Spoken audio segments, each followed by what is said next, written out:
Премиерот Димитар Ковачевски заедно со министерот за транспорт и врски Благој Бочварски и директорот на јавното предпријатие за државни патишта ЕУ Приустеми направија увид во градежните работи на делницата Крупиште-Кочани од новиот експресен пат Штип-Кочани.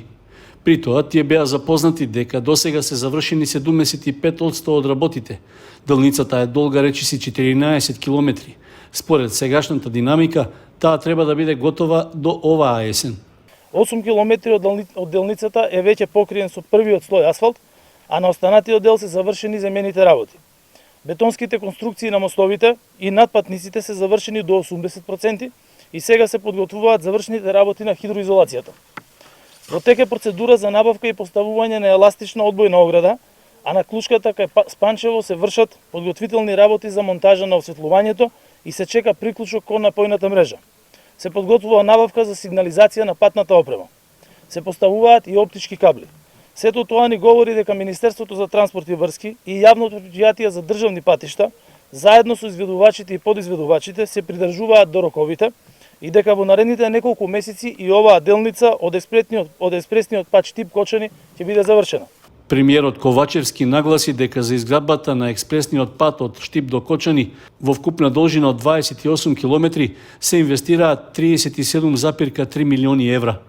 На новинарско прашање за изградбата на новите наплатни станици за патарина на автопатот од Штип до Скопје пак, директорот ЕУ Приустеми рече дека тие ќе бидат готови за неколку месеци, при што информираше и за цената што ќе се наплаќа за користење на патот. Кога зборуваме за начинот на плаќање на патарините, тоа е утврдено за висината на цената, утврдената според законот за државни патишта, но истовремено треба да ве информирам дека ние како јавно предпријатие веќе имаме еден модел, тоа е модернизација на коридорите 10 што е веќе извршена, каде што имаме електронско плаќање.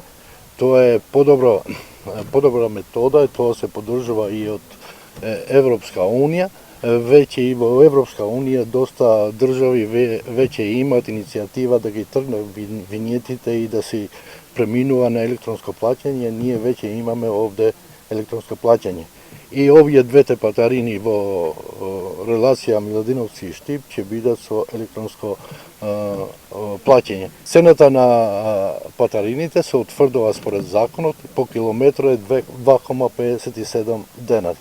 Така што во превод ќе биде 50 денари, а Кадрифаково ќе биде 70 денари цената. Автопатот Миладиновци Штип официјално беше пуштен во употреба на почетокот на јули 2019 година. При тоа досега не се наплаќаше патарина. Иницијативната граѓанска група за заштита на животната средина во Кочани ќе бара фабриката за хартија Paper Mill да го продолжи работењето со користење метан како енергенс наместо пелети.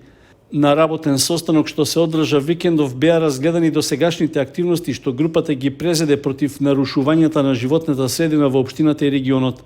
Беше донесен заклучок дека треба да се мобилизира јавноста во борбата против аерозагадувањето, но и да се засилат различни форми на граѓански притисоци кон загадувачите и надлежните институции.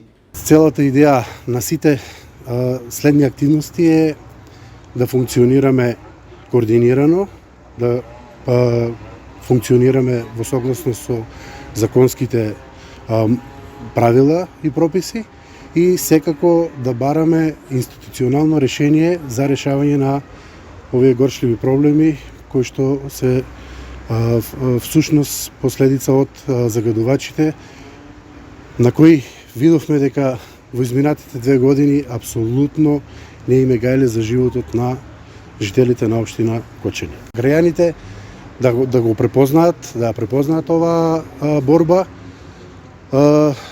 која што се однесува за сите жители во општината, за да добиеме поголема масовност и со добивањето на поголема масовност и поддршка на оваа борба да дојдеме до конечно решение, да го сртиме вниманието на институциите на системот кои што се задолжени да го решат овој проблем.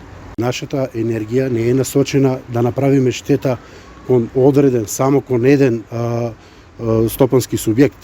Напротив, наша цел е сите субјекти да работат, меѓутоа да работат според законите и да работат со еколошки енергенси.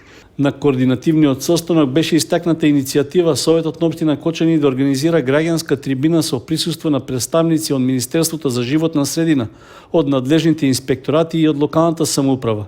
Исто така, доколку е потребно да се организира и масовна петиција со барање Paper Mill да продолжи да работи на метан. Од иницијативната група за борба против загадувањето најавија дека секојдневните граѓански протести и двочасовното блокирање на влезот на фабриката Paper Mill ќе продолжат и во текот на оваа недела. По масовен протест се најавува за 5 март.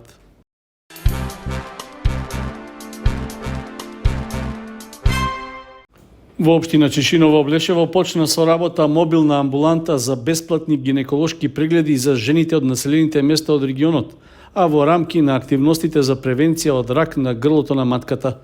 Прегледите ги вршат гинеколози од Универзитетската клиника за гинекологија и акушерство од Скопје, како и од другите болници во државата, а проектот се реализира во соработка со Министерството за здравство.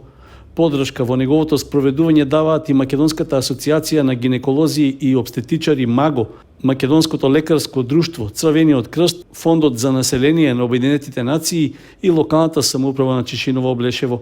Мобилната амбуланта е лоцирана во дворот на постоечката здравствена амбуланта во Облешево, а прегледите се реализираат со претходно закажување.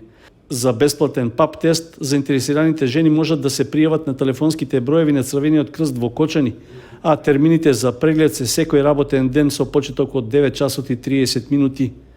Покрај ПАП тестот ќе може да се направи и бесплатен гинеколошки преглед.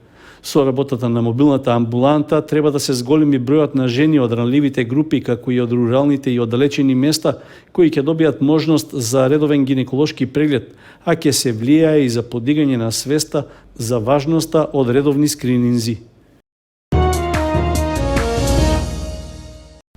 Општина Кочани во соработка со Програмата за развој на Обединетите нации објави јавен повик до граѓанските организации да поднесат предлог проекти во рамки на регионалната програма за локална демократија во Западен Балкан 2, РЕЛОАТ 2. Програмата, која што е финансирана од Европската Унија, ќе трае до декември наредната година, а е со цел да ја заекне партиципативната демократија и процесите за интеграција на земите од Западен Балкан во Европската Унија, преку јакнење на граѓанското општество и младите за нивно активно учество во процесот на донесување одлуки.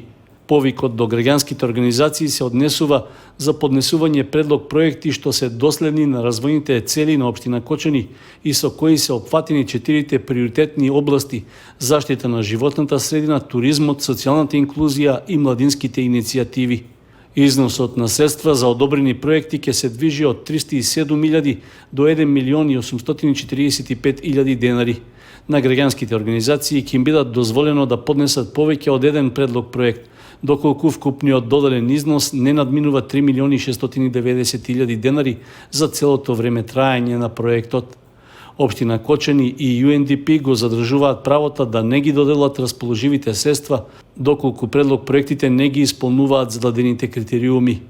Проектите можат да бидат со времетраење од 6 до 12 месеци, а мора да се спроведат во периодот од мај годинава до крајот на април идната година. Јавниот повик ќе трае до 21 март.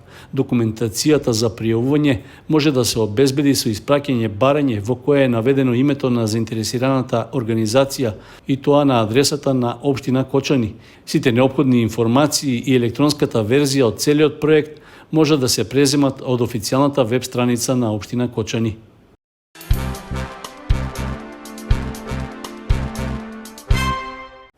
Библиотеката Искра од Кочани беше носител на активностите за одбележување на 21 февруари, меѓународниот ден на мајчиниот јазик. Во реализацијата на настанот придонес дадоа и ученици од Средното општинско училиште Љупчо Сантов со представување мисли и цитати од познати македонски и светски книжевници. Од библиотеката истакнаа дека целта на одбележувањето е да се промовира и негува мајчиниот јазик, но и да се промовираат, толерираат и учат останатите јазици во светот. На настанот, свое стручно излагање на тема мајчиниот јазик, минато, сегашност и иднина, имаше професорот по македонски јазик и литература Александар Димитров, при што направи осврт на значењето на станокот и употребата на македонскиот јазик. Македонскиот јазик започнува некаде во втората половина на 9 век, каде што тука се јава во склоп нели во рамки на словенската писменост и укажувајќи уште нели на понатаму лингвистите дека македонскиот јазик е многу тесно врзан со појавата на старословенскиот јазик. Бидејќи старословенскиот јазик бил нели како прв литературен јазик на сите словења, веројатно со истражувањата со таа македонска теорија се смета дека сепак нашиот јазик во многу нешта е оној јазик што е во најголема корелација со старословенскиот и веројатно од тие причини и имаме многу за што да се гордееме и денес. Во рамки на одбележувањето на меѓународниот ден на мајчиниот јазик е и промоција на книгата Запис на кочанската народна песна од авторката Љупка Стојменова. Сдруженијето Чупино од Виница и годинава беше добар организатор на планинската трка Чупино Вертикал, што викендов се одржа на падините на Плачковица. Трката со должина од 5500 метри и висинска разлика од 1030 метри предизвика голем интерес, а на стартот во селото Блатец се појавија 150 надпреварувачи. Најголем број од нив беа од Македонија, но имаше и учесници од Чешка, Белгија, Косово, Кипар и од Бугарија. Организаторот на трката истакна дека е сосема задоволен од тоа како протече целиот настан, со оглед што учесниците кои трчаа во идеални временски услови имаа нешто повеќе снег од претходната година. Најдобар во машка конкуренција беше Дејан Ангеловски со 46 минути и 40 секунди пред Александар Спасов од Бугарија со 47 минути и 27 секунди, како и домашниот Александар Кирковски со 49 минути и 44 секунди.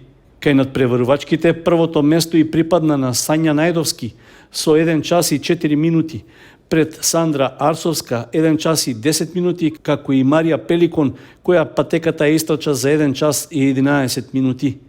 Членовите на клубот Чупино од Виница по петти пат се покажаа како високо професионални организатори со поддршка од неколку приватни компании од регионот и од општина Виница.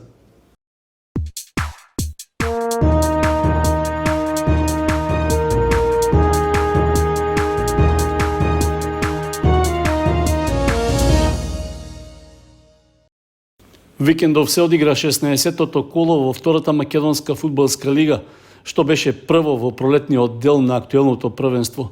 Осогово на домашен терен против Струмичка Беласица доживеа убедлив пораз од 3:0, со што уште на стартот од сезоната загуби важни 3 бода за опстанок во лигата.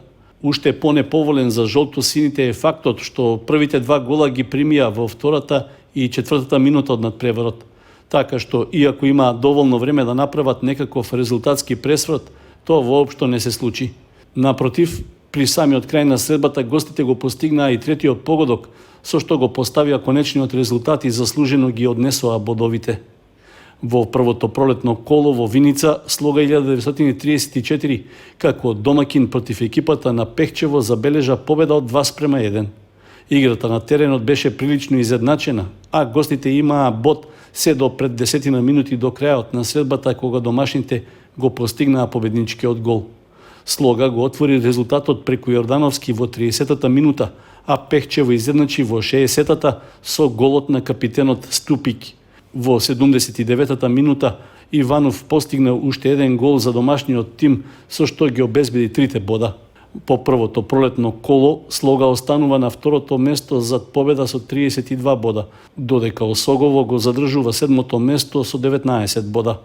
Во следното 17-то коло, Осогово ќе гостува во Пехчево, а Слога ќе се сретне со Кожув во Гевгелија.